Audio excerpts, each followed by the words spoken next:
Muy buenos días a todos y todas. Les damos la más cordial bienvenida a Psicología en Diálogo, Salud, Derechos y Bienestar, un espacio donde el compromiso social y la reflexión crítica se encuentran. Hoy abordaremos una de las formas más persistentes y graves de vulneración de derechos en nuestra sociedad, la violencia y el embarazo en niñas y adolescentes. Esta problemática, profundamente arraigada a estructuras de desigualdad social, no solo representa una vulneración de derechos a la autonomía, la salud y la educación de las niñas y las adolescentes, sino que también representa un ciclo perpetuo de revictimización, maternidad forzada y asunción de cargos maternales a edades inaceptablemente tempranas. Les invitamos a escuchar, pensar y dialogar sobre cómo construir respuestas más eficaces que garanticen vidas dignas y libres de violencia, especialmente para aquellas que representan formas más graves de discriminación. Bienvenidos. El embarazo infantil y adolescente es una de las formas más extremas de la violencia de género actualmente. El 40% de los casos de Ecuador de violencia sexual es en menores de 17 años y muchos de ellos terminan en embarazos forzados. Esto es muestra de una estructura social públicamente desigual. Es decir, contamos con familias que no tienen educación sexual, con falla en la protección de los sistemas y sobre todo con la estigmatización que silencia a las víctimas.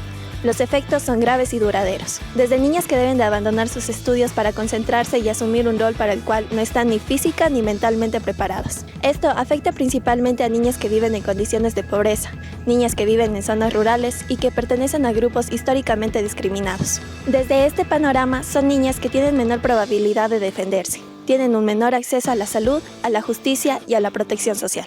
Desde el enfoque de género podemos ver que el embarazo infantil y adolescente es una expresión de relaciones de poder sumamente desiguales, que normalizan temas como la violencia sexual y les quitan autonomía en el cuerpo de las niñas y adolescentes. Desde el enfoque de derechos humanos podemos ver que esto no es solo un caso aislado, sino es una falla estructural del sistema al no garantizar acceso a la justicia, servicios públicos y protección. Esta problemática vulnera múltiples derechos, sobre todo el derecho a una vida libre de violencia, también el derecho a la educación, a una salud física y mental. Sobre todo se violenta el derecho a la desigualdad, ya que estas niñas no tienen los mismos derechos o las mismas oportunidades que las demás personas dentro de su infancia y su vida plena. Es decir, que si el Estado sigue desprotegiendo a las víctimas y no sanciona a los agresores, esto agrava sobre todo lo que es la violación de derechos y sobre todo se normaliza lo que es la violencia infantil y la violencia sexual. En este segundo apartado ponemos en el centro la Recomendación General número 35 del Comité CEDAW. Esta es una pieza fundamental del Corpus Jurídico Internacional que esta va a abordar la violencia por razón de género como una forma de discriminación estructural.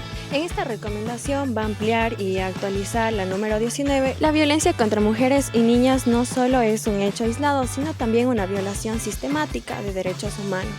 La violencia por razón de género también se va a entender como una forma de discriminación estructural. Por eso, los estados no pueden ser neutrales y están obligados a prevenir, sancionar y reparar cualquier forma de violencia con diligencia reforzada, lo cual esto va a significar que debe actuar de manera inmediata, efectiva y sin excusas. La recomendación número 35 se fundamenta en varios artículos claves de la CEDAW, lo cual esto va a abordar de forma directa la violencia que subraya el embarazo infantil. Para esto está el artículo 1 que define la violencia de género como una forma de discriminación, lo cual esto incluye el embarazo infantil como consecuencia de las relaciones desiguales y forzadas. El artículo 2, lo cual va a obligar al Estado a prevenir, sancionar y reparar toda forma de violencia, incluso cuando la cometen particulares, como por ejemplo los familiares o conocidos de la víctima. Para el artículo 5 exige eliminar estereotipos y normas culturales, lo cual va a perpetuar la subordinación de las niñas como la idea de que deben ser madres desde pequeñas. Y el artículo 12 garantiza el derecho a la salud, esto va a incluir servicios sexuales y reproductivos. Para el artículo 16 prohíbe las prácticas que afectan a la igualdad en la familia, como en los matrimonios forzados o en la maternidad impuesta.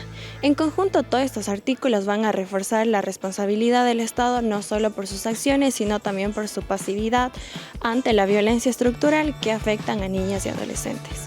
El embarazo infantil producto de violencia sexual no es una consecuencia accidental, sino una forma concreta de violencia por razón de género que vulnera derechos fundamentales. El derecho a la vida, el derecho a la salud, a la integridad física y mental. a la educación, a la autonomía, a la no discriminación y a la justicia.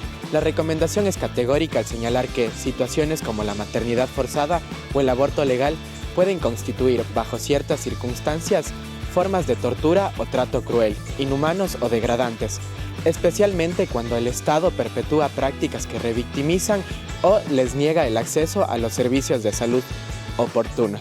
Esta normativa nos permite entender que el daño no solo radica en la agresión inicial, sino en la respuesta institucional, la falta de protocolos efectivos, el personal no capacitado, el uso de estereotipos sobre niñas víctimas y la demora judicial constituyen en sí mismos violaciones adicionales a sus derechos. La recomendación número 35 surge no como una condena moral, sino más bien como una propuesta para la reestructuración espacial, es decir, cómo el Estado asume sus responsabilidades y cómo debería de garantizarlas. Desde ello, nos vamos a mostrar desde un Estado que ha incumplido estas normativas, es decir, cuenta con las leyes pero no está protegiendo a las niñas y a los menores de edad. Podemos asumir desde este enfoque que no es una situación lamentable el embarazo infantil y adolescente, sino que más bien es una muestra de cómo el Estado ha fallado en la protección. Implica preguntarnos qué sistemas han fallado y sobre todo cuál es la estigmatización que sigue silenciando a las víctimas. Desde este enfoque vamos a ver a que tenemos que escuchar a las niñas no como sujetos que están pasivos a una victimización, sino que más bien son sujetas políticas que tienen todo derecho a ejercer su voz y ser escuchadas. Reflexionar desde este enfoque es incomodar. Es deconstruir la violencia que ha sido naturalizada y exigir al Estado lo que ha prometido desde un inicio: una vida digna, libre de discriminación y de violencia. Como siguiente parte dentro de la psicología en diálogo, nos trasladamos al análisis del territorio, en donde mediante entrevistas en Psico en la calle se obtuvo opiniones y las percepciones que se obtiene dentro de este tema del embarazo infantil y adolescente, en donde durante las entrevistas de los participantes se mencionó que este es un tema bastante importante pero lamentablemente normalizado, en donde una de las entrevistas menciona que este tema, así como es importante pero que no se da la suficiente atención dentro de esto. Además también otra entrevista menciona o se enfoca dentro de su entorno, en donde menciona que en su comunidad este tema es muy bien abordado, pero que está consciente que en zonas rurales o con personas con discapacidad esta información es muy mal abordada, por lo cual se llega a una percepción común que en donde hay más discriminación, hay menos información, hay más riesgo. El impacto del embarazo infantil no se limita al ámbito individual. Una entrevistada afirma: muchas veces al momento de este abandono tienen que ellas ir a vivir con sus parejas o empezar a vivir por ellas solas como madres solteras. Otra participante lo describe como un giro de 360 grados, donde no solamente afecta al adolescente, sino a toda su familia. También se mencionó que el abandono escolar es consecuencia directa del embarazo adolescente. Las propuestas se centran en la educación y el acompañamiento integral. Una entrevistada sugiere: yo creo que también sería de ponerles en conocimiento sobre cuáles son las posibles consecuencias, sobre todo a largo plazo. También se señala: primero debería ser un entorno de confianza. En todos los casos se reitera la necesidad de información honesta, apoyo emocional y protección activa. Estas voces reflejan una realidad que no siempre está expresada en las estadísticas, una realidad vivida, observada, pero muchas veces ignorada. A estas alturas del programa, el diagnóstico es tan claro como incómodo. El embarazo infantil no es una falla individual, ni mucho menos una excepción desafortunada. Es un síntoma brutal de una estructura social que consiente, reproduce y luego desatiende la violencia sobre los cuerpos de niñas y adolescentes. Las causas no deben seguir nombrándose con eufemismos. No es falta de información, sino negación sistemática del derecho a la educación sexual integral. No es falta de recursos, sino omisión institucional. No es madurez temprana, sino manipulación afectiva, abuso de poder y la naturalización de relaciones desiguales. La persistencia del embarazo infantil y sus altas tasas son la evidencia viva de que el sistema de protección estatal ha fracasado en sus obligaciones más elementales. Las leyes que protegen a niñas y adolescentes existen, pero el problema es su falta de aplicación, mientras que se garantice sus derechos en las prácticas. La violencia seguirá siendo parte del sistema. Aquí se vulneran los derechos esenciales a la vida, la salud, la educación y a vivir sin violencia. Normas como la CEDAW, la Convención sobre los Derechos del Niño y Ley Nacional contra la Violencia de Género obligan al Estado a actuar. No basta con administrar el problema, sino que hay que transformar las causas estructurales que la generan. Los testimonios de Psico en la U revelan algo esencial: existe dolor y claridad. Es decir, las personas que conviven con esta problemática pueden identificar las causas, los efectos y sobre todo las acciones que permiten erradicarla. Sin embargo, su voz sigue sin traducirse en políticas públicas. Es decir, la distancia entre el diagnóstico ciudadano y la respuesta estatal sigue siendo lamentablemente abismal. Desde la protección social y de derechos, conceptos como violencia estructural, interseccionalidad y determinantes sociales del proceso de salud y enfermedad, podemos explicar esta temática no como una decisión individual, sino más bien como una agrupación de distintos conflictos de grupos históricamente excluidos. Es decir, demandamos desde ello que se integren políticas que estén coordinadas, que sean preventivas y sobre todo que tengan una acción que permitan garantizar una vida digna de violencia, discriminación y sobre todo garantía de derechos de los menores de edad. Como psicólogos en formación no basta con solo intervenir en las crisis.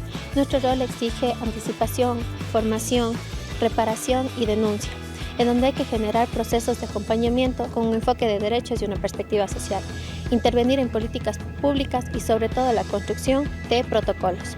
Y como sociedad debemos dejar de preguntarnos por qué las niñas se siguen embarazando y las seguimos desprotegiendo. ¿Por qué si nuestra obligación es protegerlas, cuidarlas y sobre todo guiarlas y brindarles una vida digna y libre de violencia, con seguridad y una vida plena? Gracias por ver, nos vemos en el siguiente programa.